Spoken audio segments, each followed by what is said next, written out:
এটা কি দরবেশপুর গ্রাম? যে আজাদ মিয়ার বাড়ি কোনটা চেনেন? হ্যাঁ চিনি, চলেন যাই, নিয়ে যাই আপনাদের। আচ্ছা তবে মামলাটা কি ভাই, বলা যাবে? প্রতারণা।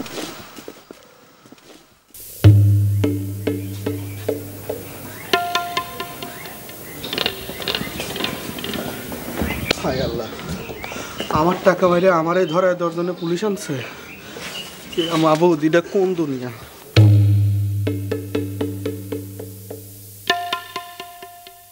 ভাবি সাহেব, এই থানা থেকে পুলিশ সাহেবরা আসছেন, একটু চা নাস্তার ব্যবস্থা করতে হবে। চা নাস্তা করার টাইম নাই, আজাদ মিয়ার বাইরে আসতে বলেন। আপনারা? ওনার তো অসুখ, বিছানা থেকে নামতে পারেন না। চিটারি কইরা এখন ঘরে শুয়ে আছে না? যান ডেকে নিয়ে এসেন, যান। 3 মাস ধরে তিনি অসুস্থ, বিছানায়।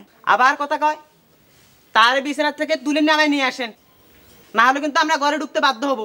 তারপরে এমন ফিডামু দেখবেন 3 মাইল দূরে ফাড়াইবা অসুখ। তাড়াতাড়ি তারা তুলে নিয়ে আসেন। একটা অসুস্থ লোকের নিয়ে এরম কথা বলেন কেন? উনি কি করছে? ভাবি সাহেব, ওনারা তো মানুষ না, পুলিশ। আমাদের যেরকম একটা ভাষা আছে, ওই পুলিশেরও সেরকম একটা ভাষা আছে। ওনারা ওনাদের মাতৃভাষা দিয়ে কথা বলেছে। তিনি অসুস্থ মানুষ, বিছানা থেকে নামতে পারবেন না। এখন আপনারা যা খুশি তা করতে পারেন। ভাই, উনার কথা আপনারা বিশ্বাস করেন না।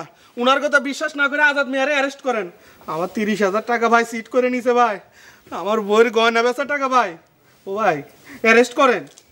উনি কেডা? চিনি না তো, মনে হয় পাগল ছাগল হবে। বিশ্বাস করেন ভাই, আমি পাগল না ভাই। আমার 30,000 টাকা ভাই। ওই মিয়া, 30,000 টাকা জীবনে চোখে দেখছো নাকি যুগ বুঝে একটা কূপ মাইরা বইছো? যাও ভাগো, নাহলে তোরা এক্ষুনি থানায় নিয়ে কোটা চালান করে দিব। যা ভাগ।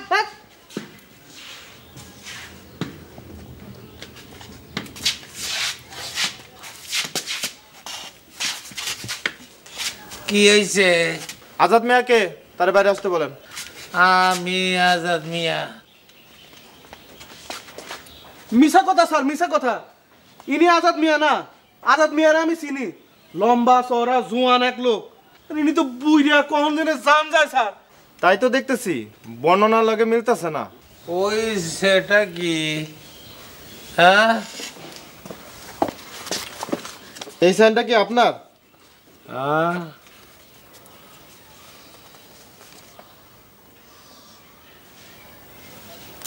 এই সাইন আমার না, কেউ মনে হয় আমার নামে সিটিং করছে।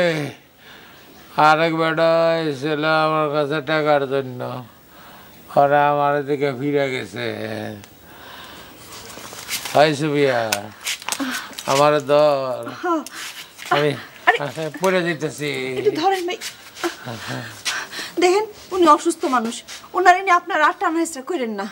যান আপনারা, আসেন।